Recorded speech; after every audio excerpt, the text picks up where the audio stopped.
prima, insumos para la elaboración, fabricación de productos, y vamos a ver también ciertos aspectos importantes, ¿no? Por ejemplo, el tema de envase, el tema del encajado, el tema del embalaje, ¿no? Manipulación de materia prima, y también el tema referido a todo el proceso que incluye el contacto con la materia prima, ¿correcto? Con los insumos. Voy a pasar a la siguiente presentación. El objetivo de la sesión del día de hoy, al finalizar la sesión, el estudiante tendrá los conocimientos básicos sobre las tareas de manipulación de materia prima, insumos y productos terminados, asimismo los riesgos laborales que implican estas funciones. Que les mencionaba, ¿no? El contacto con la materia prima, con los insumos, qué riesgos podrían traer para la integridad física de los trabajadores, ¿no? Vamos a empezar desde la cadena de suministro hasta los riesgos que trae consigo la operación de estar en contacto con los materiales e insumos. Abastecimiento de materiales e insumos. Tenemos un concepto importante que nos dice que la función de abastecimiento es la encargada de suministrar materiales e insumos a partir de los cuales se realizarán los procesos de transformación y adquiere una importancia fundamental en el desempeño de una organización, condicionando los costos productivos y la capacidad de respuesta al consumidor. El abastecimiento juega un papel importante, crucial dentro de las operaciones, porque para poder producir se necesita tener la cantidad óptima de materiales e insumos, ¿no? Esto va a condicionar los costos productivos, ¿correcto?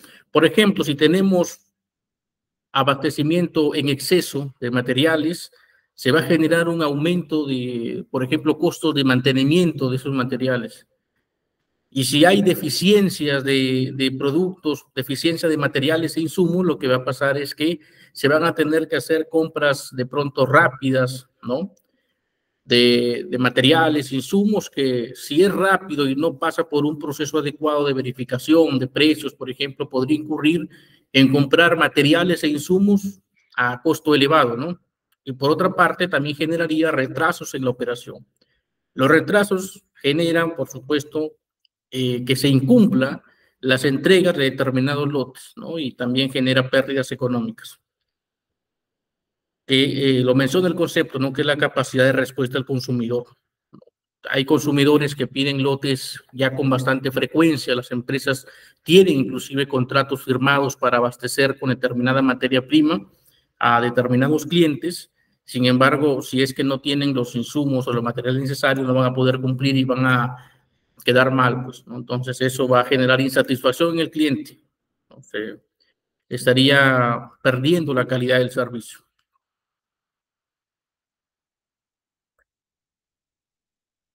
Tenemos que el abastecimiento tiene estrategias, no tenemos la estrategia de abastecimiento vertical. ¿Qué nos dice esa estrategia? ¿No? Se divide en dos partes. Nos habla de la integración vertical hacia las fuentes de aprovisionamiento, ¿no? Que se refiere a la habilidad de la empresa de producir internamente las materias primas, materiales e insumos que podría adquirir a terceros. ¿Qué quiere decir esto? Vamos a poner un ejemplo muy claro.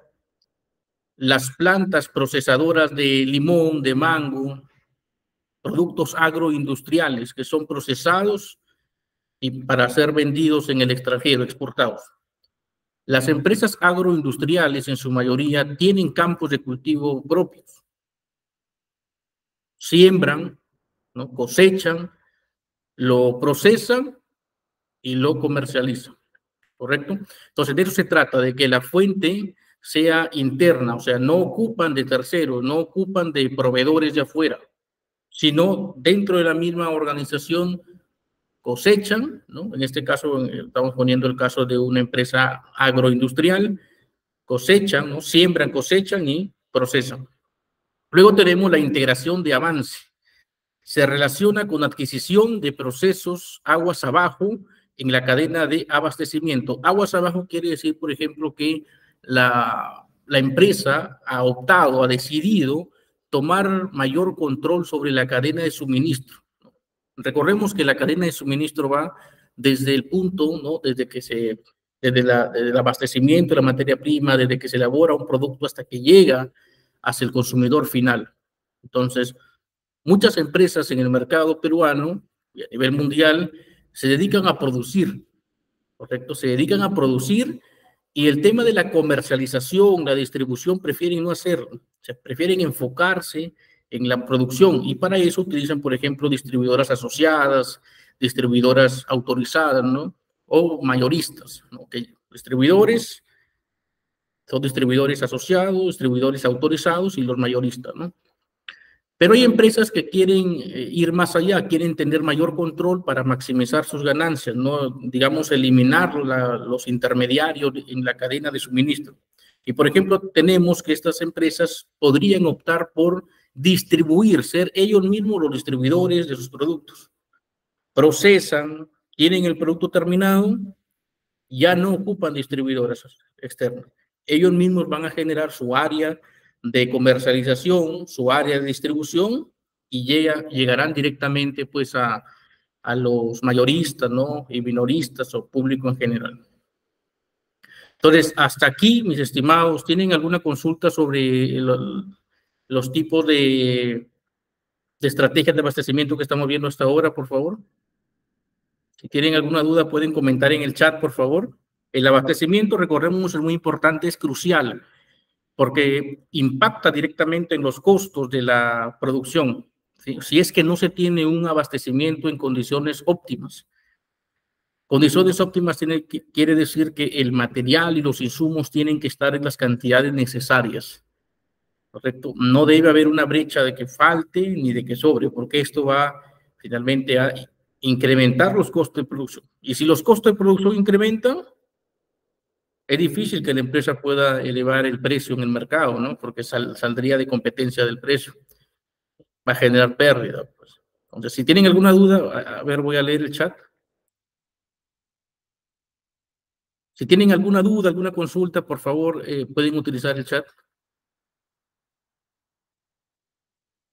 Chermi Vilches Borges nos dice, pero podría abastecerse de más para su stock de seguridad. Pues claro, sí, sí. O sea, la cantidad óptima está referida a una cantidad razonable, ¿no? Siempre las empresas no tienen que tener una, digamos, óptimo quiere decir lo necesario, ¿correcto? Pero también tener algo de seguridad, ¿no? Todo podría ocurrir, ¿no? Por ejemplo, un desabastecimiento, o podría ocurrir una especulación de precios de determinada materia, ¿no? O en el proceso podría perderse o desperdiciarse algún insumo material, ¿correcto? Nivel óptimo es ese, tener lo necesario, ¿no? ¿Correcto? Siempre considerando un pequeño margen para contingencias, ¿no?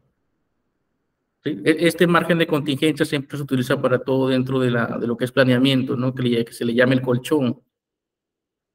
Por ejemplo, si hay un presupuesto, siempre se genera un colchón para contingencias, para eventualidades, ¿sí? Lo que nos dice Chermi es muy cierto, ¿no? Por ejemplo, si consumen una empresa agroindustrial que se dedica, por ejemplo, a hacer jugo de naranja, ¿no? Utiliza el zumo de naranja, pero ocurre que vienen las lluvias inesperadas y se pierden las cosechas de naranja, se vuelve una fruta escasa y se incrementa el precio, ¿no? Que ya le hemos vivido, por ejemplo, los productos agroindustriales como el limón, ¿no? Que llega a niveles carísimos, ¿no? ¿Sí? Por ejemplo, ahora mismo tenemos que se está especulando bastante con el precio del ajo, ¿sí? Que se está incrementando más del 100% en alguna zona. Entonces, podría darse esos casos y pues hay que tener un colchón, ¿sí? Un colchón razonable, ¿sí? Producto de los estudios necesarios del área especializada, ¿no? Que tendrá que usar fórmulas, ¿no? Para poder calcular esto. Pues. ¿Alguna consulta más, por favor?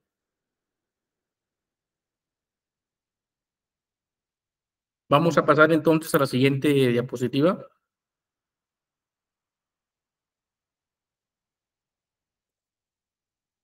Y luego, otra estrategia de abastecimiento es la que es externa, ¿no? La que es adquisición a través de proveedores. Al comprar, una compañía puede elegir entre varios proveedores a aquellos que más se ajustan a sus exigencias en cuanto a calidad, costos o alguna otra variable de relevancia para la misma. La mayoría de las empresas tienden a concentrarse en aquello que mejor saben hacer, especializándose solamente en una sección de la cadena productiva y adquiriendo los insumos necesarios en forma externa, ¿no? Aquí nos habla de las empresas que optan por comprar sus productos con proveedores, ¿no? Muchas empresas, para seleccionar un proveedor de determinada materia prima, hacen sus procesos de homologación, ¿no? Los requisitos que tienen que cumplir los proveedores, ¿no? Los requisitos, las exigencias, ¿no? Y pues tendrán que analizar, como lo dice el concepto, las cualidades, ¿no? La calidad que necesita, elegir al proveedor que le ofrece el mejor precio, la mejor calidad, ¿sí? Usualmente las órdenes de compra de materiales, insumos, tienen más de una cotización, ¿no? De 3 cotizaciones, por ejemplo, ¿no? Y sobre 3 cotizaciones es que las gerencias toman las decisiones, 3 o más, ¿no? Entonces, también en este punto, ¿no?, encontramos que la mayoría de empresas se enfocan o prefieren enfocarse solamente en una parte de la cadena de suministro, ¿no? Empresas que se dedican a producir un bien o un servicio se enfocan en producirlo, se enfocan en hacerlo de la mayor calidad. La preocupación de la comercialización, la preocupación de la estrategia de venta, la estrategia de marketing, etcétera, para llegar al consumidor final, se la dejan, por ejemplo, a los distribuidores en este caso, ¿no? Hasta aquí alguna consulta, por favor.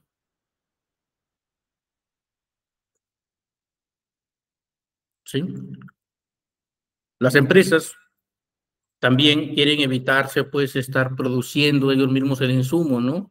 Tener las preocupaciones, por ejemplo, del caso agroindustrial que estamos poniendo como ejemplo, ¿no? El tema de las plagas, de los fenómenos naturales que podrían afectar esa fruta, ¿no? Esa cosecha.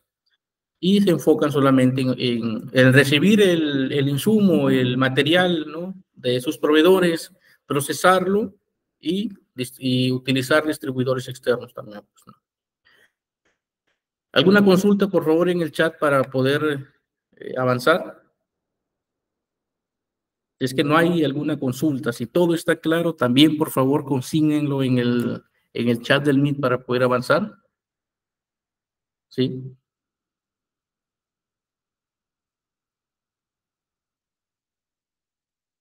Pueden utilizar el Meet o también el micrófono. Está habilitado para que ustedes puedan intervenir. Si está todo ok, también pueden poner manitos para poder continuar, para saber que la información ha sido clara, que no tienen alguna duda, por favor.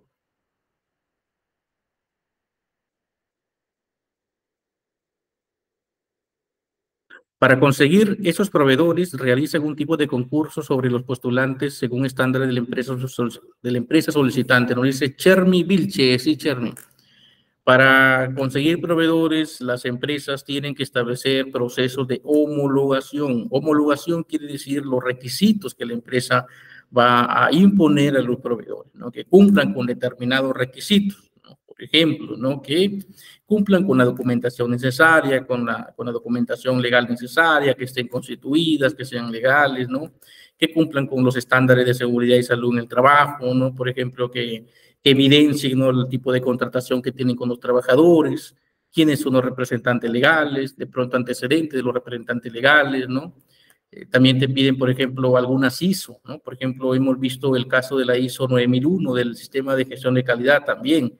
Muchas veces te piden esa ISO y la empresa, pues, que no está preparada porque no ha implementado, podría perder oportunidades comerciales, ¿sí? Te imponen las condiciones a través de los procesos de homologación. O sea, lo que dice Chermi es muy cierto, y este proceso se llama proceso de homologación. Tenemos otro comentario, a ver, de Chermi. Dice, pero ¿cuántos proveedores debería tener como recomendación por si muchos problemas que puedan pasar? como eventos naturales. ¿Cuántos proveedores? No hay una regla establecida, ¿no? Pero la respuesta sería la mayor cantidad de proveedores que tengas, que encuentres en el mercado, ¿sí? Si bien es cierto, vas a hacer una prelación por la calidad, vas a hacer una prelación por el precio, ¿no? El que te ofrece la mejor calidad, el mejor precio, vas a elegirlo, ¿no? Que también hay un criterio que es importante, la capacidad de respuesta de ese proveedor, ¿no? Entonces, la mayor cantidad de proveedores que tú puedas conseguir en el mercado, ¿sí? Y pues la búsqueda de proveedores tiene que ser constante, ¿no? Tu área de abastecimiento tiene y el área de compras tiene que estar ahí constantemente trabajando, actualizándose, ¿cierto? Hay que estar preparados, ¿sí? Para encontrar proveedores. Si analizamos el territorio nacional de nuestro país, tenemos que estar preparados para tener proveedores, ¿no? De determinados productos para que nuestro proceso sea continuo, ¿no? Por ejemplo, un caso clarísimo es el tema del mango, ¿no? El mango tiene proveedores en los meses de entre octubre, noviembre, diciembre hasta marzo, en Piura. Y después de eso ya se termina la campaña, ¿no? Entonces, después de que se termine la campaña, tienen que irse a la zona de Casma para tener mango en marzo, abril y mayo, ¿no? Entonces, la mayor cantidad posible de proveedores, Cherry, ¿sí? Todos los que tú puedas encontrar, tenlos agendados, tenlos en la lista, ¿sí? Porque puede ocurrir cualquier contingencia, ¿no? Puede ocurrir que de pronto tu proveedor quebró, cerró, ¿no? Factores externos a tu empresa pueden impactar, ¿no? Negativamente en tu proveedor, entonces ya tienes el respaldo de otro, ¿sí? La mayor cantidad posible de proveedores. Para los procesos de cotización, ¿sí? Siempre, usualmente lo que se hace es tomar la decisión en razón a la comparación de tres, de los tres mejores proveedores, ¿sí? Eso independientemente de que tengas tu relación, de que estés preparada por sí, cualquier contingencia, ¿no? ¿Alguna consulta más, por favor? Bien, nos da una manito, un like, Charmy Vilches, ¿sí? Entonces, generar una base de datos de proveedores de materia prima, de insumos, es muy importante, ¿sí? Es vital.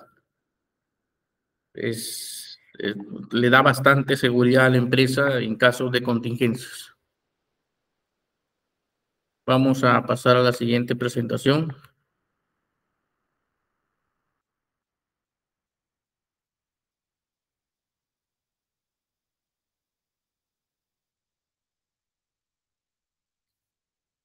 Luego vamos a hablar de los inventarios. Una vez que ya se tiene, una vez que ya tenemos la materia prima, tenemos los insumos que hay que hacer, pues hay que generar los inventarios, ¿no? Los inventarios son herramientas muy útiles, ¿no? Para la toma de decisiones dentro de la organización, ¿no?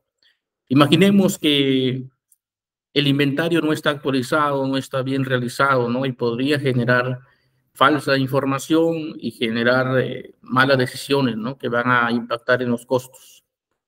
Los inventarios son todos aquellos artículos o stocks usados en la producción, materia prima y stocks de productos en proceso.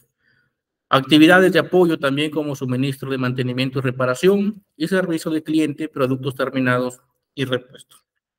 Las organizaciones tienen inventariado todo, ¿no? De todas las áreas funcionales.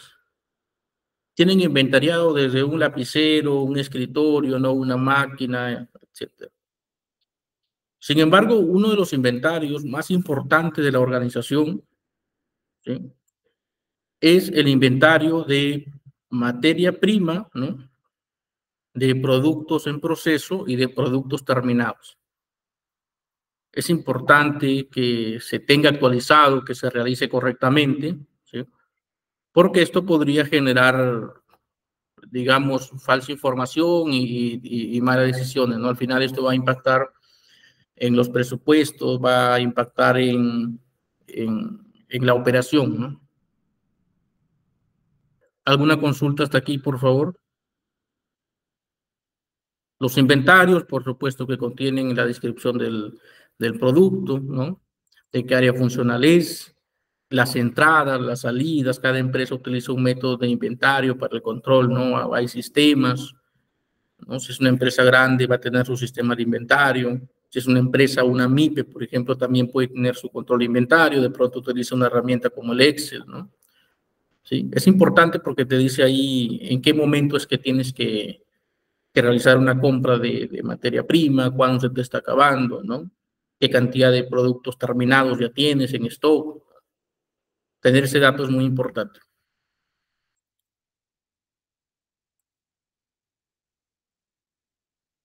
Correcto. Se debe usar tarjeta Cartex, así es. ¿Sí? Puede ser por sistemas, ¿no? Dependiendo, hay varios sistemas, ¿no? Dependiendo del tamaño de la organización. Y si es una organización pequeña, no digamos una MIPE, ¿no? Por ejemplo, en el caso había una compañera de ustedes que tiene una panadería, una pequeña panadería, entonces ahí se puede utilizar un sistema de inventarios, digamos, con Excel, por ejemplo, ¿no? ¿Sí? Así es, Charmy, a veces. ¿Alguna consulta, por favor, sobre este tema? Vamos a pasar a la siguiente presentación. Si todo está conforme, todo está claro, por favor, podrían poner un like o un mensaje para poder avanzar, mis estimados. Eduardo Noriega nos pone su like, Chermy Vilches, Eduardo Noriega también. Bien, todo claro entonces, ¿sí? Recuerden, el inventario es las entradas, salidas de materia prima, cuánto queda, ¿no? De productos en proceso también, productos terminados, que te va a dar pues la data a la empresa en tiempo real, ¿no? De cómo está el abastecimiento, de cómo está sus productos en proceso, qué cantidad de productos terminados tienen, ¿no? Dependiendo del tamaño y organización de la empresa, podrían utilizar sistemas, ¿no? Sistemas para el control de inventarios. Si es una MIPE y de pronto no tiene un sistema, podría hacer también su inventario a través de herramientas básicas como Excel, por ejemplo, ¿no?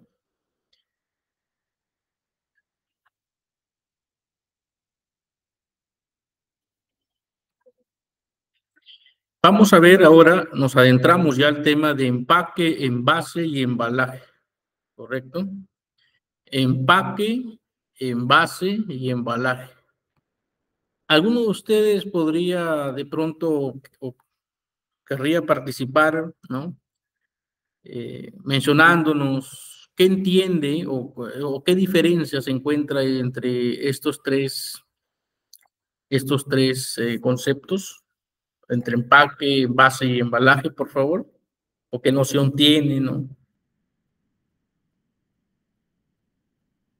¿Es igual empaque que embalaje? Si pueden consignarlo ahí en el chat, por favor, para poder generar la conversación sobre este tema. Si creen que son cosas distintas, consígnenlo ahí, por favor.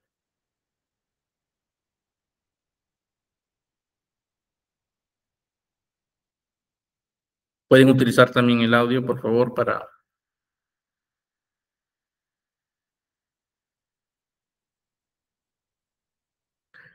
Ok, no son iguales. Correcto, no, no son iguales. Cada uno tiene sus formas, son distintos y su funcionalidad. ¿Sí? Entonces, vamos a conversar sobre el concepto de empaque. Tenemos un concepto que nos dice que es todo producto fabricado con materiales de cualquier naturaleza y que se utiliza para contener, proteger, manipular, distribuir y presentar mercancías y que no se encuentran necesariamente en contacto directo con el producto, ¿no? El empaque, por lo general, ¿no? A nivel mundial, para empacar se utiliza el cartón, ¿no? Las cajas de cartón, ¿cierto? Y es que en los últimos años la apariencia de los productos, los empaques han tomado bastante relevancia, ¿cierto? Los clientes cada vez son más exigentes. no solamente en la calidad del producto, sino en la presentación, cómo le llega a sus manos, el factor visual, ¿no?, de los empaques, la comodidad cómo lo reciben. Entonces, tenemos eso sobre el empaque, ¿no? Los materiales para empaques, por ejemplo, puede ser papel y cartón, ¿no? También tenemos las fibras de maderas largas, ¿no?, de árboles determinados, fibras de maderas cortas. También tenemos fibras de algodón, lino, paja de cereales, ¿no? Y lo más común también es, en el caso del papel, la caña de azúcar, ¿no? Entonces, nos dice que no se encuentra necesariamente en contacto directo con el producto, ¿no? Por lo general, dentro de los empaques se colocan, ¿no? Se colocan productos ya envasados, ¿no?, ¿sí?, sellados, envasados.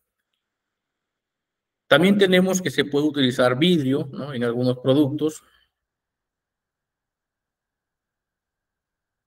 También tenemos materiales para empaque, ¿no?, como el metal. Tenemos la hojalata, envase de 2 piezas, envase de 3 piezas, tenemos tapas, ¿no? Tenemos empaques de aluminio rígido, que son envase de 2 piezas, tapas, aluminio flexible, metalizado, laminaciones, colapsibles, cierres, etiquetas, foil de aluminio, moldes y banderas, blister farmacéutico, y también encontramos las maderas, ¿no? Por ejemplo, cuando uno transporta, si se quiere, por ejemplo, transportar vidrio, ¿no? Seguramente ustedes han tenido experiencias en algunas empresas, si es que alguna vez han enviado vidrio, ¿no? Que el vidrio tiene que venir en un empaque de madera, ¿sí? Por ejemplo, ¿no? Entonces va a depender mucho del tipo de producto. Entonces, ¿quedó todo claro respecto a empaque, por favor? ¿Sí? Recuerden que el empaque contiene, por lo general, productos ya envasados, ¿sí? Y que usualmente, por lo general, se utiliza en su mayoría cartón y papel, ¿no? Sin embargo, hay productos como, vamos a citar el caso del vidrio, que tiene que ser transportado, que tiene que ser empacado de madera, ¿no? Hay empaques de madera, hay empaques de vidrio también, ¿no? ¿Sí? Y de algunos metales, si el caso lo requiere. Entonces, ahora vamos a hablar acerca del envase, ¿no?, y el embalaje, ¿correcto? ¿Qué es el envase?, ¿no? El envase es la estructura rígida o semirrígida que sirve para contener un producto y que se encuentre en contacto directo con el producto. En América Latina, este término se utiliza por lo general para describir el envase que contiene productos líquidos o gaseosos, ¿no? Entonces, el envase, ¿no?, tiene contacto directo con el producto, ¿no? Por lo general, en nuestro país, el término envase se utiliza para producto líquido, ¿no? ¿Sí? Luego tenemos el embalaje, ¿no? El embalaje se refiere a la estructura que provee una protección más fuerte y resistente y que puede contener a su vez un conjunto de productos, en empaques o envases, ¿no? Entonces, el embalaje puede contener, por ejemplo, varias cajas, ¿no? ¿Sí? Como se ve en la fotografía, ¿no? Ahí tenemos pallets con varias cajas, ¿no? Entonces, eso es embalaje. Y que también se van a utilizar determinados productos, ¿no? ¿Hasta ahí alguna consulta, estimado, por favor? Si tienen alguna consulta, pueden hacerla en el chat, por favor. Los procesos de envase, embalaje, ¿no? Son muy importantes, ¿no? Porque permiten que el producto esté en buenas condiciones, ¿no? Protegen la durabilidad del producto, y a nivel mundial juegan un papel importante. Juegan un papel importante a nivel mundial porque, por ejemplo, se previene el desperdicio, ¿no?, de alimentos. Un producto alimenticio, un producto alimentario que no ha sido correctamente envasado, embalado o empaquetado, ¿no?, podría perderse, ¿no? Podría convertirse de pronto en una merma, ¿no? ¿Sí? ¿Correcto? Se podría convertir en un producto fallado, ¿no? Si es que no está correctamente envasado, empaquetado, embalado, ¿no? Eduardo Noriega nos dice, el embalaje incluye el transporte. El embalaje se utiliza bastante en el rubro de transporte, sí. Si no está correctamente embalado, lo más probable es que el producto se pueda perder, ¿no? Más o menos por ahí va tu consulta, Eduardo. Sí, el embalaje incluye el transporte, ¿no? O sea, dentro de la cadena de suministro, el producto se embala ya en la parte final para ser puesto a la venta, ¿no? Correcto. Así es, sí. Yo he tenido la oportunidad, por ejemplo, de trabajar en una agencia de courier, ¿no? Y todos los días teníamos ahí preocupación por los productos, ¿no? Todos los días era un nuevo aprendizaje porque cada producto es distinto, ¿cierto? Y lo que les comentaba, hemos tenido experiencias, por ejemplo, con el transporte de herramientas, ¿no? Con el transporte de vidrios, ¿no? De material frágil, ¿no? Por ejemplo, la melamina, que es súper frágil también, ¿no? El embalaje tiene que ser preciso, tiene que ser de acuerdo a las características propias del producto, ¿sí? Porque se podría perder. El envase, recuerden esto, el envase y el envase y el empaquetado a nivel mundial son muy importantes. El operador de producción cumple una función importantísima en estas líneas, porque un producto que está mal envasado, un producto que está mal empaquetado, y vamos a la industria alimentaria, y ese producto se pierde, ese producto se puede perder porque estuvo de pronto mal sellado, mal envasado, mal empaquetado, ¿no? Y es alimento, o sea, ya el mundo tiene una escasez de alimento, ¿sí? Hay una escasez mundial de alimento. Y que los productos se pierdan porque las empresas no aplican un correcto empaquetado o envasado, pues es un punto que nos llama a la reflexión. Chermy Vilches nos escribe un comentario, nos dice, hay productos que necesitan un tipo de cajas especiales que permitan una buena conductividad de la temperatura, correcto. Sí. Hay productos que exactamente necesitan una determinada temperatura, ¿no? Y para ser transportados de un sitio a otro, que van a recorrer varios cientos de kilómetros, ¿no? Necesitan pues cajas especiales, ¿no? Que mantengan la temperatura, correcto, así es.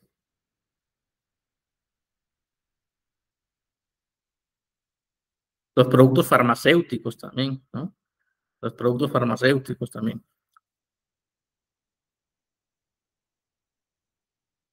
¿Alguna consulta adicional, por favor?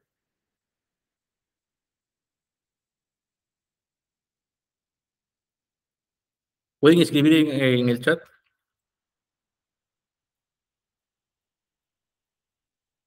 Si todo está claro para poder continuar, por favor.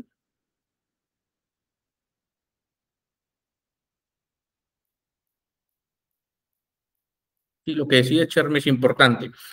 Y esto que dice Cherny, pues, está también bien amarrado, ¿no? Tiene bastante que ver con el envase, con el sellado del producto, que más adelante lo vamos a ver, ¿sí? Un producto bien sellado tiene mayores probabilidades de durabilidad, ¿no? Ante los cambios bruscos de temperatura, ¿sí?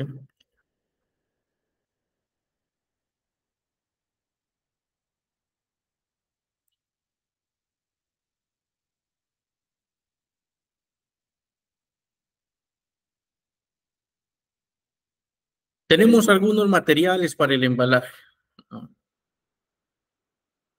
Tenemos embalaje de especies maderables, ¿no? Por ejemplo, naturales como el algodón, las envolturas de mazorca de maíz, hoja de plátano, cerámica, cuero, ¿no? Y es que hay productos que pueden ser embalados directamente, ¿no? Por productos naturales, ¿no?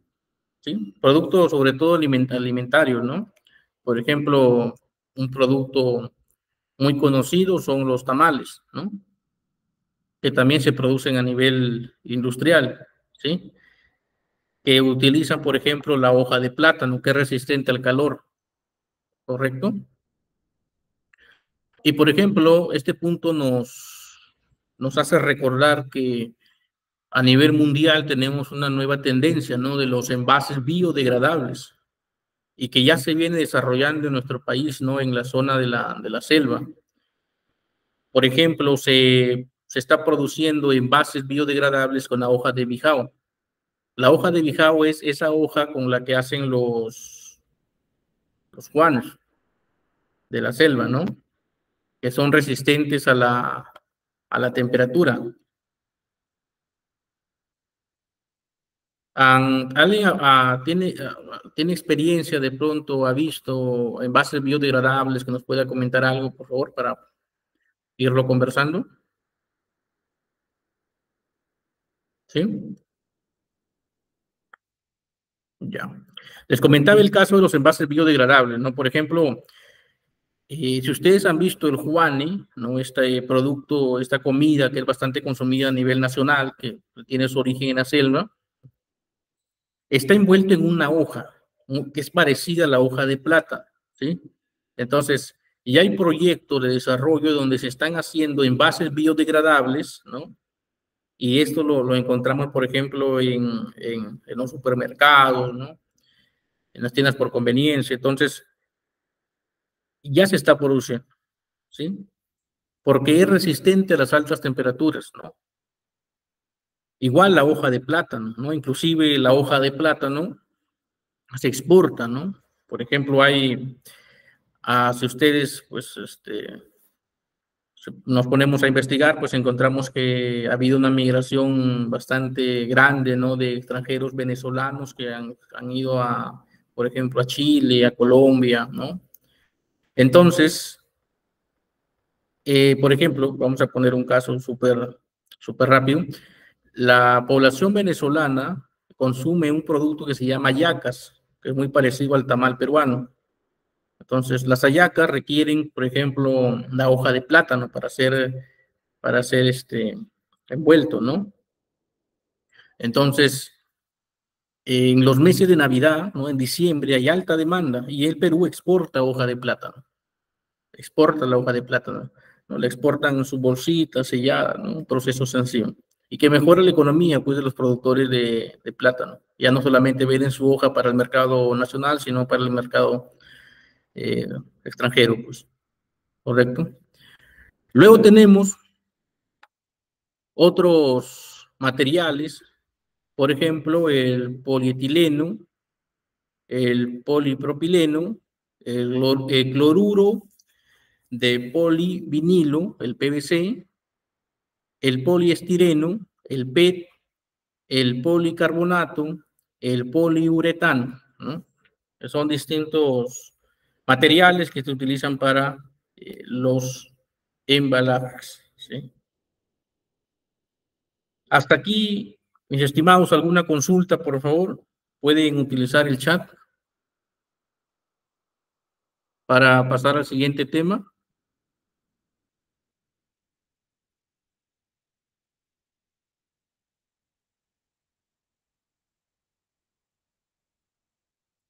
Por favor, pueden utilizar el chat. Chermi Vilche nos dice, sí los he visto en postres, sí, sí. Cada vez hay mayor cantidad de productos biodegradables, son los productos que no generan daño al medio ambiente, ¿no? Haciendo uso de los recursos naturales y, por supuesto, mejorando la economía local de aquellas comunidades donde está esa materia prima, ¿sí?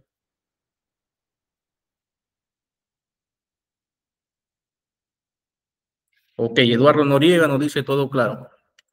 Ahora vamos a hablar sobre el encajonado y sellado de productos. El encajonado de productos. El encajonado de productos se define como el procedimiento de disposición de productos en cajas, una tarea delegada a los robots que mediante la sección, ubicación y sellado de las cajas optimizan la fase final del proceso de empacado de los productos, ¿no? El encajonado, que también se puede hacer de forma manual, pero ya muchas empresas que producen a escala, ¿no? A grandes cantidades de volúmenes, ¿no? Lo hacen a través de sistemas no mecanizados. Para eso tienen robots, ¿no? Como vemos en la fotografía, por ejemplo, se encargan de ubicar los productos dentro de las cajas, ¿no?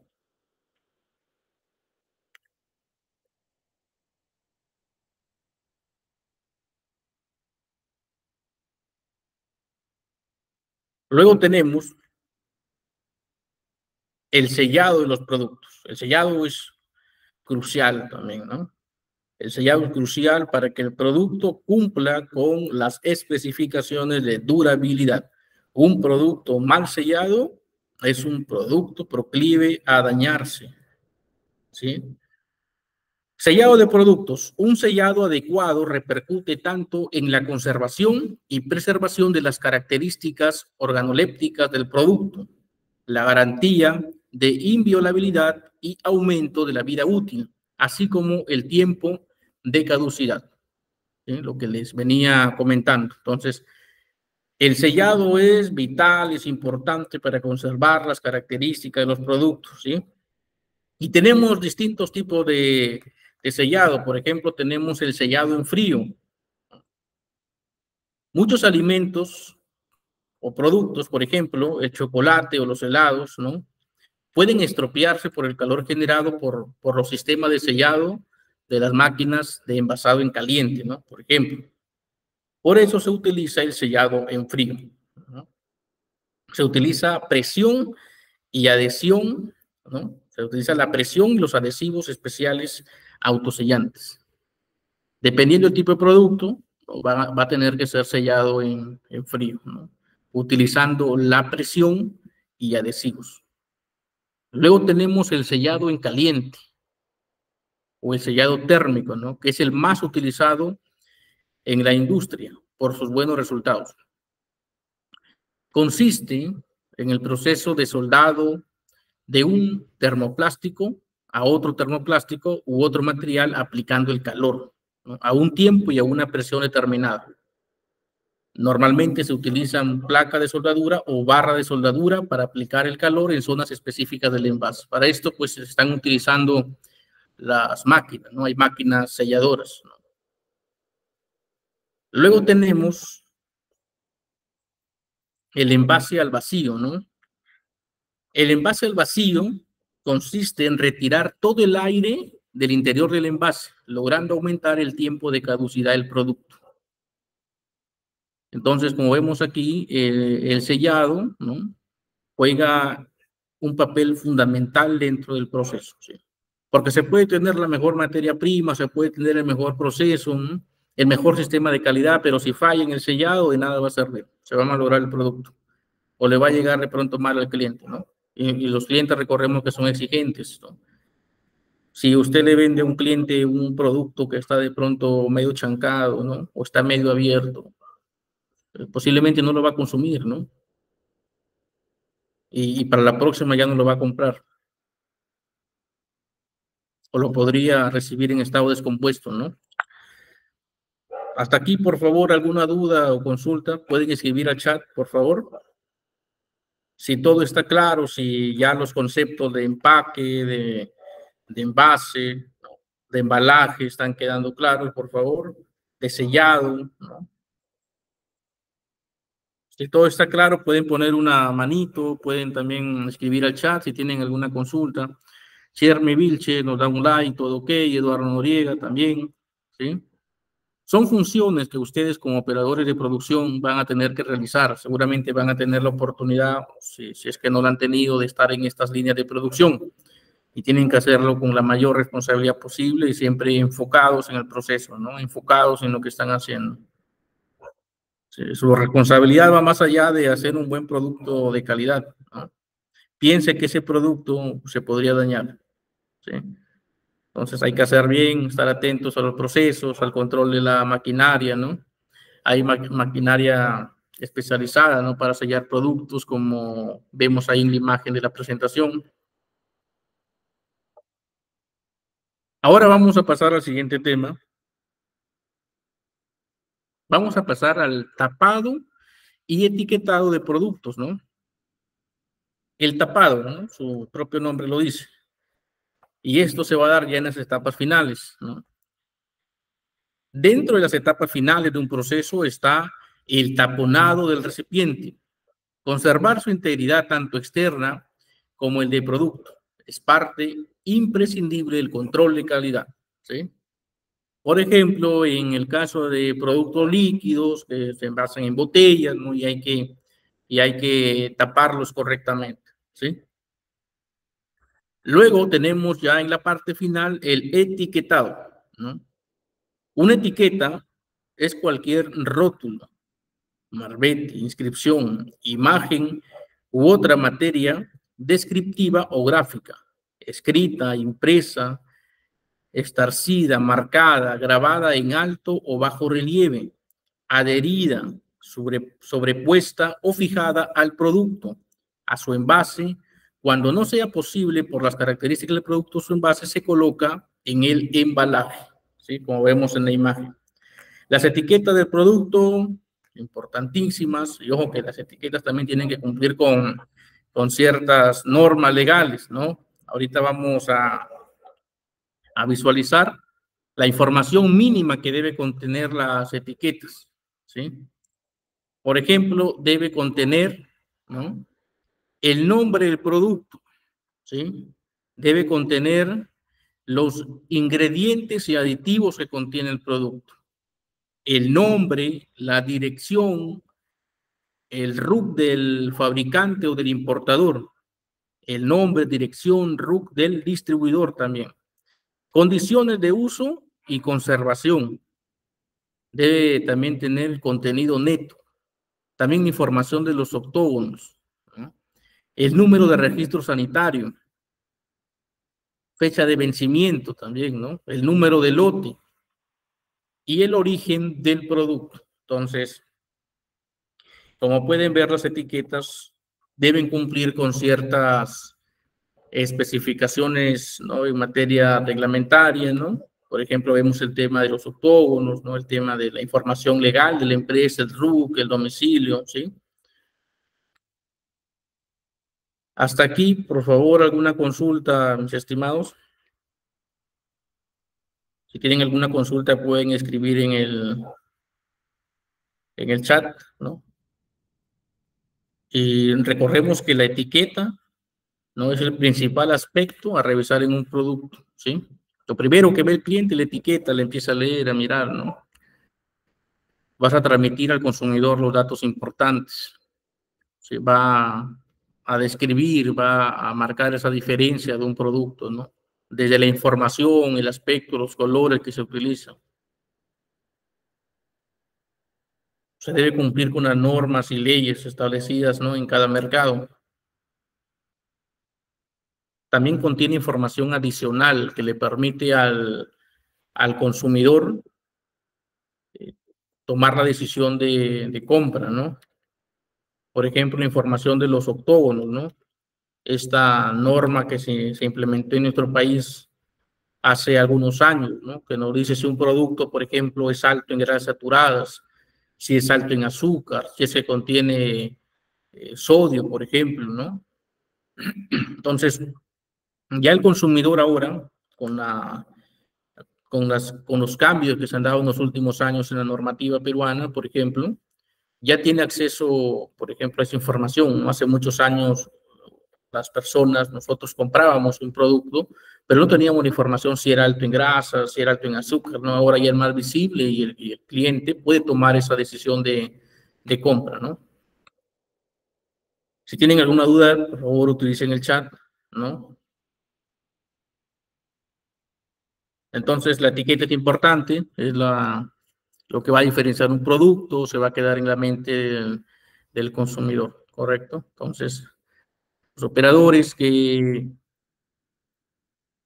van a estar, ¿no?, en la línea de etiquetado, pues también, ¿no?, cumplen un papel importante, ¿sí? Cumplen un papel importante, ¿no? Y ya es responsabilidad de la empresa, pues, cumplir con todas las normas con respecto a los datos que debe tener la impresión de cada etiqueta, ¿sí? Ahora vamos a avanzar.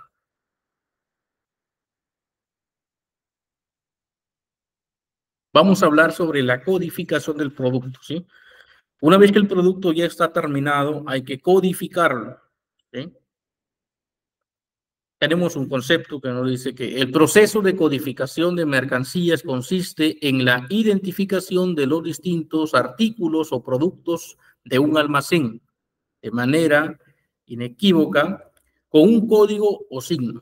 Normalmente dicho código se asocia a una etiqueta que se adhiera al producto y que permite su acceso electrónicamente, ¿no? Si hay alguna duda, por favor, pueden escribir al chat o también utilizar el micrófono. Y la correcta codificación dentro de los procesos productivos tiene sus ventajas, ¿no? Por ejemplo, te genera mayor agilidad en las recepciones. Si todos los productos que llegan al almacén están etiquetados, estos pueden identificarse más rápido, ¿no? Y se van a registrar automáticamente en el sistema. Te permite tener una visión del stock en tiempo real, ¿no? Puedes conocer en cualquier momento y en forma exacta el número de existencias, o sea, de mercancía, ¿no?, de productos terminados disponibles, ¿no?, para la venta, para su reposición de pronto, ¿no?, si es que ya has generado una serie de ventas, ¿no? Te permite el control de la trazabilidad. Se puede realizar un seguimiento de las distintas fases o etapas del proceso logístico en el cual se encuentra cada artículo también, ¿no? Un picking más eficiente, ¿no?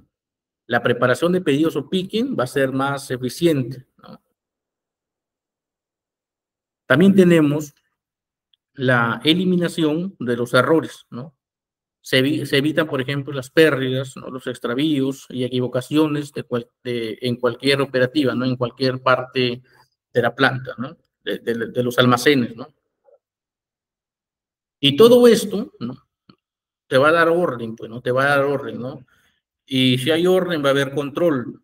Y esto va a permitir dar un mejor servicio al cliente y también optimizar los recursos, ¿no? Permite ahorrar los costos, ¿no?, por temas de reclamaciones o subsanar fallos, ¿sí?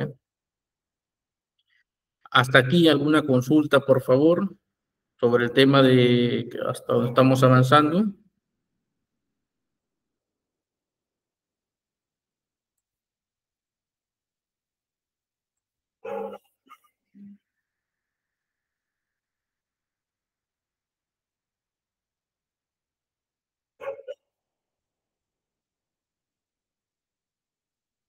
Jeremy Vilches Borges nos dice, la ubicación del nicho en dónde está o dónde colocarse es más ágil. Sí, correcto. Te permite ver en tiempo real, ¿no?, cuánto tenemos de disponibilidad, ¿no?, qué productos hay que abastecer, ¿no?, etcétera. Sí, es automatizar el proceso, ¿no? Y te permite tener información en tiempo real, ¿sí?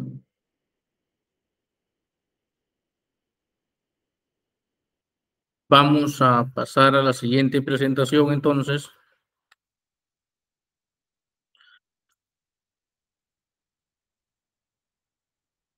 Ahora vamos a hablar del paletizado, ¿sí? El paletizado, que es súper utilizado, ¿no?, en los procesos de exportación, los pallets, ¿no?, o las llamadas tarimas, en otros países conocidas como estiva. El paletizado es el proceso que consiste en colocar o anclar cargamentos sobre una plataforma construida de diversos materiales. Los materiales, como ustedes han podido observar alguna vez, van desde plástico, madera, ¿no?, y un sinnúmero de materiales más, ¿sí? En general, los pallets tienen ciertas características, ¿no? Por ejemplo, ¿no? A nivel global, tenemos que es un elemento fabricado de madera en forma de plataforma que permite el paletizado de los productos, haciendo más fácil su manejo. Una estiba o tarima debe soportar una carga máxima de 1.200 kilogramos, más de 1 tonelada, ¿no? Sin que ésta sufra algún daño en su estructura, ¿no? Por lo general se utilizan este tipo de pallet, ¿no? Como vemos en la imagen, ¿no? Los aspectos técnicos, por lo general tienen de largo 1 metro con 14 centímetros, de ancho 97 centímetros, de alto 14 centímetros. El peso propio de la tarima, del pallet, es de 25 kilogramos y tiene una resistencia de peso de un poco más de 1 tonelada, ¿sí? Entonces, tenemos aquí la imagen donde se visualizan mejor los aspectos técnicos. Pueden observarla, de los pallets, ¿no? Que se utilizan, ¿no? En su mayoría, ¿sí? Vamos a continuar con la presentación, ¿no? Y hay encontramos dos tipos de pallet en el mercado que se utilizan. Por ejemplo, tenemos el pallet americano. Este pallet americano tiene sus características, ¿no? Que son las que hemos descrito en la diapositiva anterior, ¿cierto? Es el que mayormente se utiliza, ¿no? Para temas de exportación en el Perú, ¿no? Y también tenemos, ¿no? Los pallets europeos, reconocidos mundialmente como Europaleta o Europale.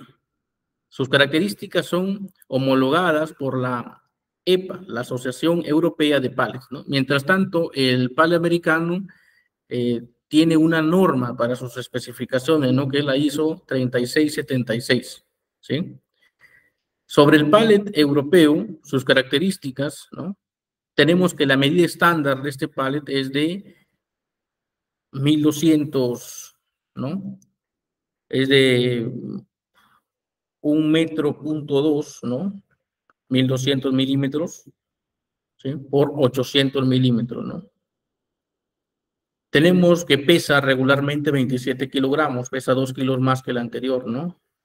¿Sí? Tenemos que resiste una carga estática de 4.000 kilogramos y 1.400 kilogramos en movimiento, ¿sí? Son los más usados en todo el viejo continente, ¿no? A comparación del panamericano, resiste 3 toneladas más, ¿sí? Cuando está estático y en movimiento, puede resistir solamente 1.400 kilogramos, ¿sí? Entonces, estos son los dos tipos de pallets que encontramos en el mercado, ¿no? Y tenemos pallet para almacenamiento en estantería, ¿no? Tenemos también pallet para pisos. Tenemos, por ejemplo, en los pallets para piso tenemos estos permiten almacenar, por ejemplo, canastillas, sac, madera, ¿no? Porcelana, cartón industrial, insumos químicos, ¿no? También encontramos los pallets para exportación, ¿no? ¿Sí? Estos son los distintos usos, ¿no? Para, para los pallets, ¿no?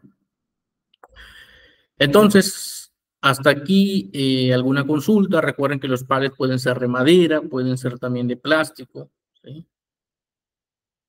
Pueden ser también de metal, hay pallets de cartón, ¿sí? ¿Alguna consulta, por favor? Todas las empresas industriales utilizan pallets, ¿sí? Todas.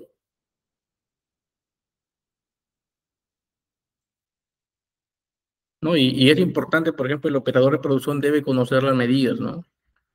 Debe conocer las medidas. Hemos tenido varios casos, por ejemplo, en el transporte de pallet de mango de exportación al aeropuerto del Callao, desde Tambo Grande, ¿no? ahora, por ejemplo, algunos productos agroindustriales se pueden exportar por mar, que demora más de un mes, ¿no? Pero también hay productos agroindustriales que se pueden exportar por vía aérea. O sea, se envían hoy, ¿no? Los se reciben dentro del aeropuerto por un operador logístico, por ejemplo, Talma, y luego se envía, ¿no? Vía aérea a los países, ¿no? Por ejemplo, España, ¿no? Y otros países más, ¿sí? Entonces, en este proceso de envío, ¿no? De pallet, por ejemplo, ¿no? Así sea marítimo o sea aéreo, de pronto hay operadores de producción que están, ¿no? En el tema del despacho, ¿no? Del producto dentro de las plantas agroindustriales.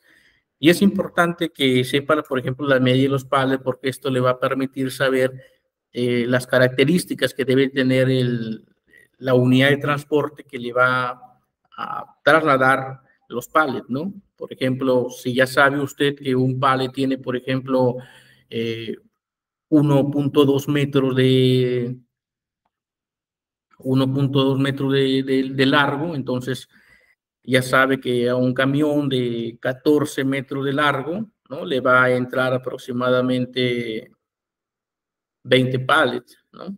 ¿Sí? Entonces, o 25 pallets quizá. Entonces, es importante saber esos datos porque le va a permitir a usted tomar decisiones, ¿no? Si es que está en el área de despacho, ¿sí? O también para calcular dentro de un espacio, ¿no? ¿Sí? Entonces, hasta aquí, ¿alguna duda, por favor?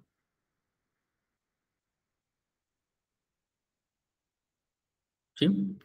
Poníamos el caso de un camión, ¿no? De una unidad de transporte que tiene 14 metros de largo. Si usted sabe que el pallet mide 1.2 aproximadamente de largo, entonces va a poder llevar de pronto 25 pallets, 26, ¿no? ¿Sí? ¿Correcto? También si tiene un lugar donde tiene que almacenar, ¿no? Ya sabe la distribución, ¿sí? ¿Correcto? Entonces, hasta ahí, por favor, si hay alguna consulta, sino para continuar con la siguiente presentación. Usted como operador de producción, ojo, tenga en cuenta estas medidas, ¿ya? Que al finalizar la clase, grábese las medidas, ¿sí? Téngalo claro. Le va a servir en algún momento para tomar decisiones rápidas, ¿sí? Decisiones ágiles, para que no tenga errores en su trabajo, ¿sí? Si es que algún día empieza a trabajar con pallets. Vamos a continuar con la presentación.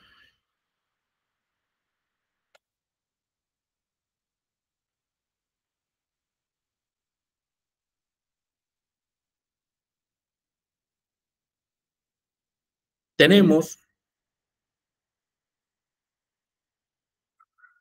la limpieza y orden, ¿correcto? La limpieza y orden son importantes, ¿no? También dentro del proceso, ¿sí? Para evitar impurezas, por ejemplo, ¿no? Para evitar estos eventos desagradables, ¿no? Por ejemplo, hemos tenido casos, ¿no? De que se enviaba, por ejemplo, mango de agroexportación, ¿no? Al aeropuerto, ¿no? Y por ahí a la hora que lo inspeccionan, ¿no? Si es que se encuentra, por ejemplo, un insecto, ¿no? O algo, te pueden regresar todo el cargamento, te lo pueden rechazar, ¿no? Entonces, la limpieza y el orden es importante, ¿no? La limpieza para evitar eventos desafortunados que ponen en riesgo, por ejemplo, todo tu lote, ¿no? ¿Sí? Y el orden te va a permitir, pues, agilizar los procesos, ¿no? Evitar que los procesos se paralicen, que sean lentos, ¿no? La limpieza, ¿no? Sobre la limpieza, nos dice que es la remoción completa de la suciedad de los alimentos, ¿no? Por ejemplo, ¿no? Utilizando productos, detergentes, químicos apropiados en las condiciones recomendadas, ¿no? En el sector alimentario, por ejemplo, ¿no? Evitar la suciedad, ¿sí? Aplica en todas las industrias, ¿correcto? Y hay dos tipos de limpieza, la limpieza por espuma y la limpieza manual, ¿no? Tenemos la limpieza por espuma, ¿no? Por lo general, la espuma húmeda es la mejor, ¿no? Es mejor que la espuma seca. Se debe definir un punto de inicio y un punto de finalización, ¿sí? Luego se aplica espuma, ¿no? En la parte inferior de los equipos. Se tiene que fregar, tallar, ¿no? Luego se tiene que limpiar los desagües, drenajes con herramientas y EPPs, ¿no? Esto es con respecto a la limpieza con espuma. También tenemos la limpieza manual. Es posible que se necesite la limpieza manual para eliminar la suciedad pesada, ¿no? Aquello que no se puede mover, pues, con espuma, ¿no? Hay que utilizar almohadillas, cepillos, ¿no? Usar un carro, ¿no? Una mesa, ¿no? O una estera, tapete sanitario, para colocar las partes, ¿sí? Entonces, tenemos dos tipos de limpieza, recuerden, que puede ser por espuma, también puede ser manual, ¿correcto? Luego tenemos la desinfección, ¿no?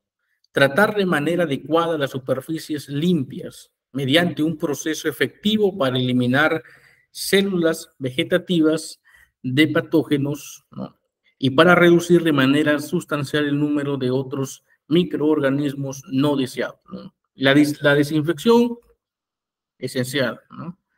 Esencial en todos los procesos productivos, ¿correcto? Inclusive SENASA, ¿no? SENASA había implementado procesos de desinfección para todos los productos, ¿no? Algunos productos determinados, ¿no? Por ejemplo, cuando se transporta plátano de la zona norte hacia Lima, ¿no? Entonces lo que hace SENASA, por ejemplo, es desinfectar, ¿no? En los puestos de SENASA, desinfectar, por ejemplo, las llantas del camión, ¿no? ¿Sí? La parte externa, ¿no? Para evitar que se propaguen, por ejemplo, plagas, ¿no? Pues de las plantas, ¿no? Entonces, la desinfección es muy importante, ¿sí? Hasta aquí, ¿alguna consulta, por favor?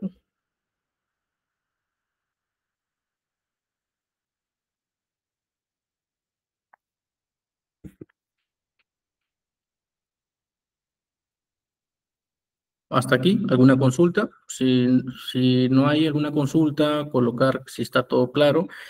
Vamos a ver ahora mismo un video que clarifica, ¿no? Visualmente lo que hemos venido conversando, ¿sí? Vamos a ver un video sobre los procesos de las plantas de producción de NIRSA, ¿sí?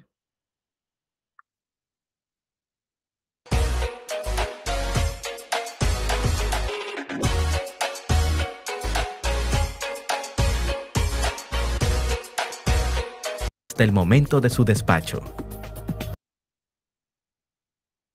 Vamos a verlo. Audio Jungle.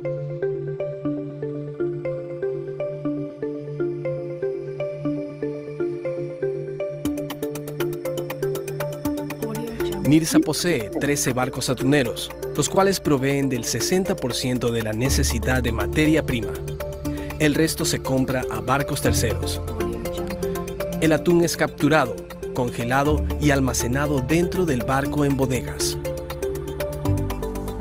El atún es descargado utilizando la maniobra del barco y transportado en camiones hacia la zona de clasificación que está a 400 metros de nuestro puerto, el cual es transportado a la línea de clasificación por medio de una banda transportadora.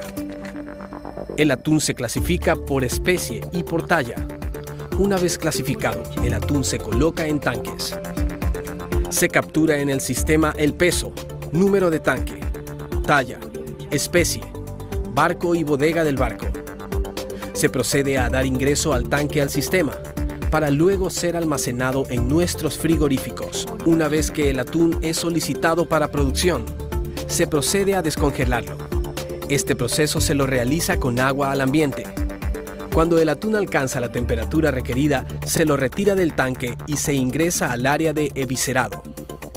El atún eviscerado es colocado en coches para ser transportado al área de precocción, Una vez que el atún alcanza el punto de cocción programado, se procede a retirar los coches de las cocinas y se ingresa el coche a la zona de enfriamiento. Una vez que el atún alcanza la temperatura interna requerida, es enviado al área de limpieza. La primera etapa de este proceso se llama despellejado. Consiste en retirar la cabeza y cola del atún y luego, con la ayuda de un cuchillo, se retira la piel. En el área de fileteado se retiran las espinas y la carne oscura del atún. El 100% de las bandejas de lomos son controladas con un sistema de detección de metales. De esta manera evitamos cualquier posible contaminación. Los lomos de atún son colocados en máquinas de empaque, las cuales cortan y empacan el atún dentro de la lata.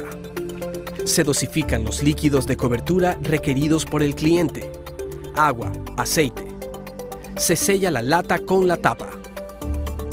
El producto es colocado en coches para luego ingresar a los autoclaves.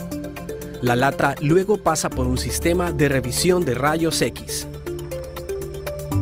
Se encartona el producto en su empaque final. Se almacena en bodegas.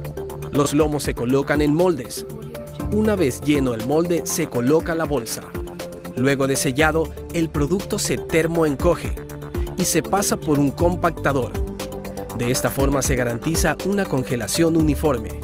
El empaque en la bolsa o pouch se realiza de manera manual hasta completar el peso requerido por el cliente. Se sella el pouch al vacío. Luego del sellado se revisa el pouch para garantizar la integridad del empaque. El pouch se comprime para darle uniformidad para garantizar un correcto proceso de esterilización.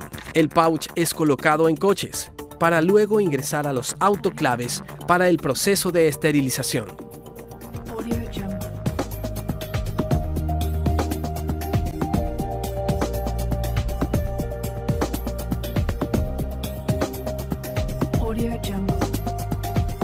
El primer paso para el proceso del camarón es la recepción en muestras de las piscinas que se prevé cosechar.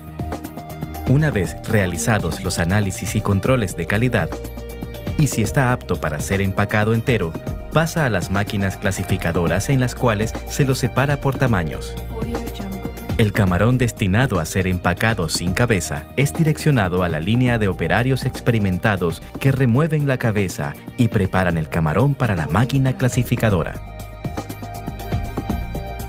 Una vez que el camarón está clasificado y empacado, es trasladado a túneles de congelación que se encuentran a menos 40 grados Celsius, donde un proceso de congelación rápida los prepara para ser almacenados en cámaras frigoríficas que mantienen una temperatura de menos 20 grados hasta el momento de su despacho. Nirsa se preocupa siempre por entregar un producto de excelente calidad y con los más atractivos valores agregados. En el caso del camarón, estos valores agregados son: con cáscara, desvenado, al ajillo, apanado crudo, apanado precocido, apanado con coco y rellenos con queso tipo italiano, los cuales solo se venden para mercado internacional.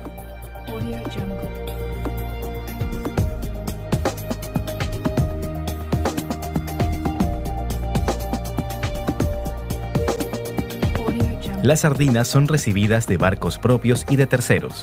Una vez aprobado el pescado por el Departamento de Control de Calidad, se trasladan a tanques de cemento con sistema de agua de mar refrigerada, que mantiene el pescado a 0 grados centígrados, hasta continuar su proceso en las líneas de producción.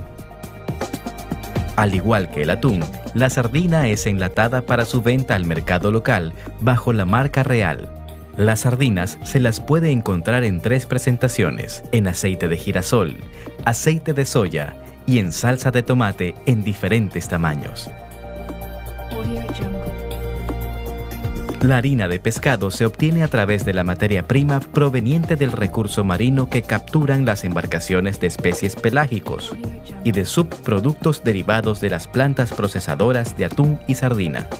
La producción de harina de pescado es un proceso que involucra la separación de 3 componentes del pescado: sólidos, aceite y líquidos. Esto se logra mediante el cocinado, prensado, secado indirecto a vapor y la molienda del pescado. La harina de pescado a vapor es envasada en sacos laminados de polipropileno y clasificada en 3 calidades. Los productos de harina y aceite de pescado son altamente demandados y cotizados por su calidad en el mercado nacional e internacional.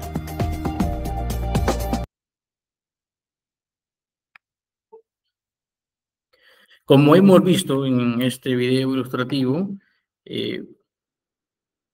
hemos visto el proceso de estas conservas de pescado, ¿no? Se ve el tema del envase, del empacado, ¿no? De la recepción del insumo, de la materia prima. En este caso la materia prima son los pescados, ¿no? ¿Alguien quiere opinar sobre este video? ¿Qué le pareció? ¿No? Por favor, puede escribir en el chat. Si tiene alguna consulta también para pasar a la siguiente presentación. Es un video que clarifica visualmente todo lo que hemos venido conversando hasta este punto en la sesión. Hemos visto envases, embalajes, encajonado y sellado también, tapado y etiquetado, lo de la etiqueta, ¿no? Las características de una etiqueta, la codificación, su importancia, el paletizado, tipos de palet, ¿sí? Recuerden que hay palet americano, palet europeo.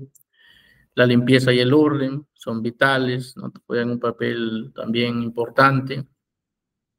El orden, ¿no? Vamos a continuar con la presentación. Vamos a revisar el chat a ver si es que hay algún mensaje. Ok, entonces si todo está claro, una manito, un like, porfa, para poder continuar. Ok, estamos ya en los últimos 10 minutos de la clase. El orden, ¿no?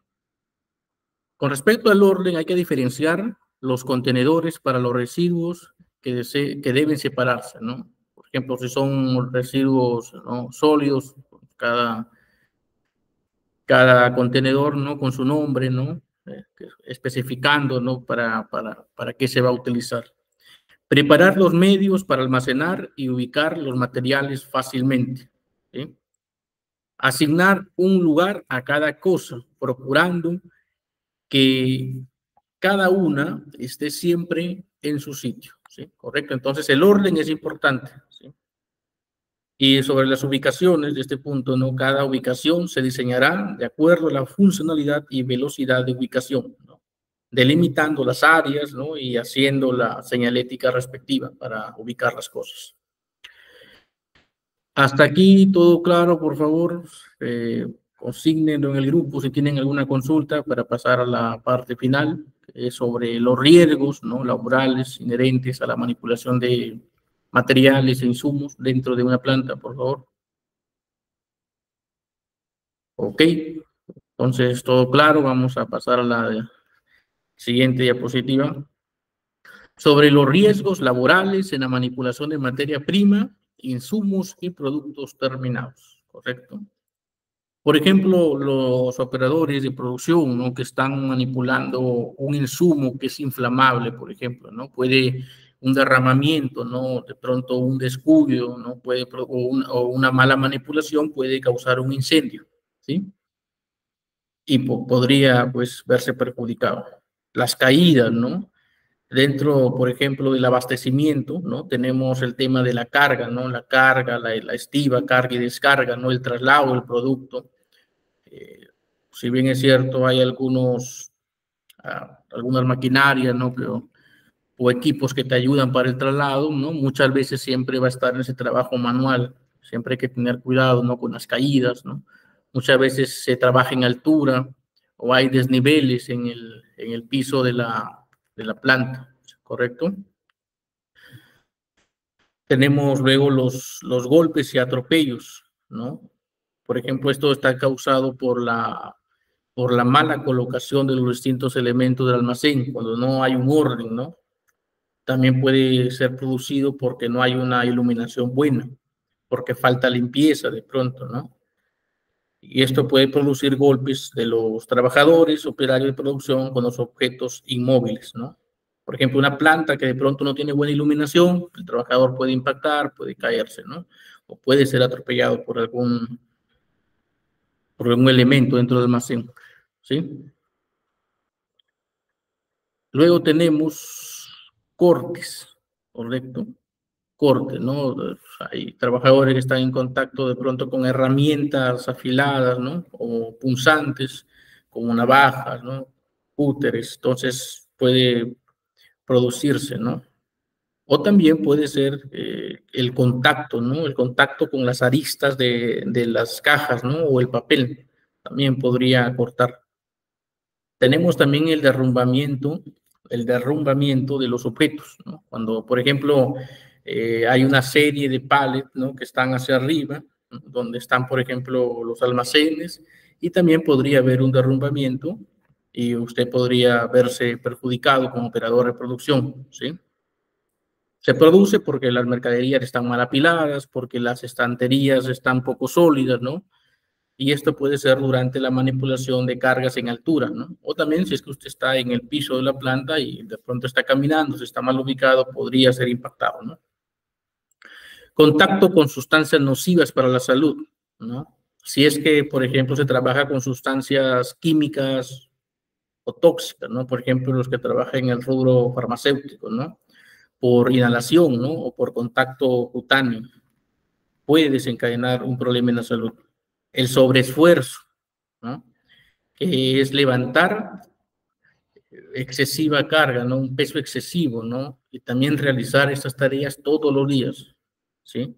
Son factores de riesgo físico, ¿no? Que podría ocasionar al operador de producción, por ejemplo, contracturas, ¿no? Patologías musculares, dolores de espalda, etcétera, ¿no?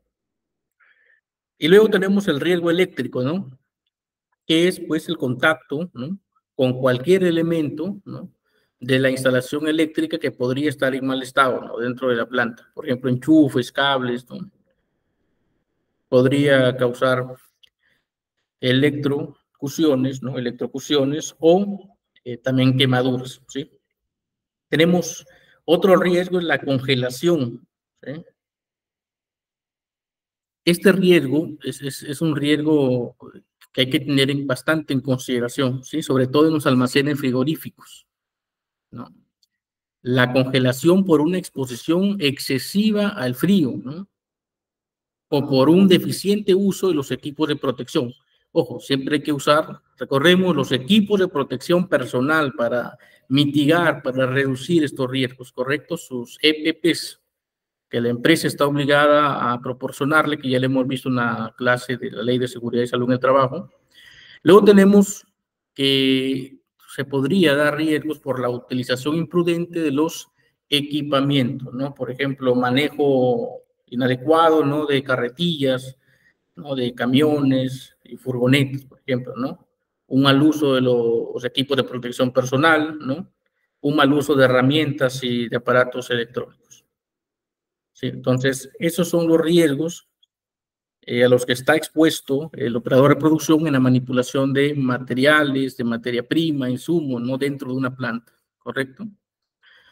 Entonces, hasta aquí alguna duda, por favor. Sí, hemos visto desde el abastecimiento, ¿no? De la cadena de abastecimiento hasta los riesgos laborales, ¿no? Chermi Vilches, a ver, Chermi, tienes el micrófono, puedes hacer tu consulta ahí. Profesor, buenas noches, disculpe. Yo tenía una duda sobre el video. La señorita que estaba llenando con el atún en unos sobres, leí un nombre, pero no me acuerdo bien. La cosa es que lo manipulaba con sus manos y ella trataba de llenarlo y empujarlo. ¿Eso también se consideraría como un riesgo o una enfermedad ocupacional como tendinitis o algo así? Porque lo está haciendo con la mano y al ser una materia prima que está helada y tiene humedad, la piel, como sabemos, absorbe y al estar expuesta a un tiempo mayor a 2 horas, le puede traer esa enfermedad. ¿Podría Claro, considerar eso? sí, sí, porque además Chermi es una tarea repetitiva, ¿sí? Y al ser repetitiva, ¿no? Ese daño que se está haciendo es todos los días, ¿no? Al final se convierte en un daño para la salud que va a ser crónico.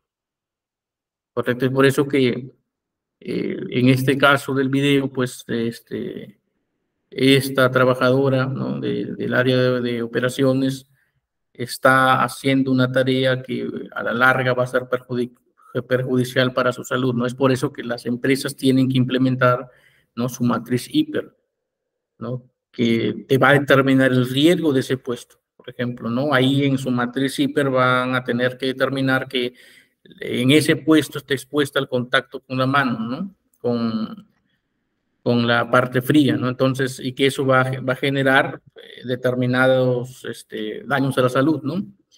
Y a partir de ahí generar una solución. Pero sí, además porque es repetitivo, ¿no? También por eso se sugiere que las tareas de los operadores de producción sean rotativas, ¿no? Y que no sean siempre haciendo lo mismo, sino que cada cierto tiempo estén rotando para prevenir este tipo de cosas. Sí, pero sí, buena observación, Cherny. ¿Alguien más, por favor, que quiera consultar antes de darle pase a nuestro coordinador? ¿Sí? Recuerde, es importante el abastecimiento, ¿sí?, porque impacta directamente en los costos, ¿sí? Es importante realizar un buen empaquetado, un buen envasado, un buen embalaje, ¿sí?, porque de esto, un buen tapado, ¿no?, un buen sellado, ¿no?, porque de esto va a depender la durabilidad, ¿no?, y que el producto llegue en buenas condiciones al cliente, ¿correcto? ¿Sí? El manejo de inventarios, ¿no?, el manejo de inventario de materia prima disponible, de insumos disponibles, ¿no?, el inventario de productos terminados, ¿sí? La codificación son importantes también para tener la información en tiempo real para tomar decisiones, ¿correcto? La limpieza y el orden son fundamentales, ¿sí? Es lo básico, o sea, hay que tener eso claro, la desinfección, la limpieza, el orden, organizar bien todas las cosas, la planta tiene que estar estructuralmente bien organizada, ¿sí? Y a tener en cuenta los riesgos laborales que usted podría tener en la manipulación de materia prima, ¿no? Recuerda usted que hay un reglamento interno de seguridad y salud en el trabajo, ¿no?, que hay un comité de seguridad y salud en el trabajo.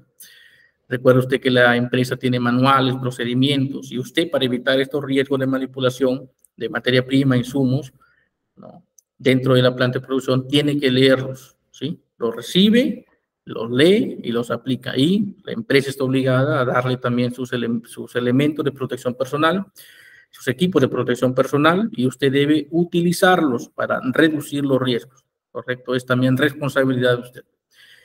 Si hubiese alguna consulta más, por favor, si la consigna en el chat o por el micrófono, antes de dar por terminada la sesión. Okay, entonces, terminamos con esta frase, ¿no? Esta frase que nos dice que la felicidad inspira productividad. Un trabajador feliz es más productivo, ¿sí? La felicidad dentro del campo laboral repercute, ¿no? Y para eso las organizaciones tienen que generar un buen clima laboral. Recuerde que usted, como operador de producción, tiene que sentirse bien dentro de la organización. Tiene que sentir que sus valores están en congruencia con los valores de la organización y que su trabajo, sobre todo, está contribuyendo al desarrollo de un país, ¿sí?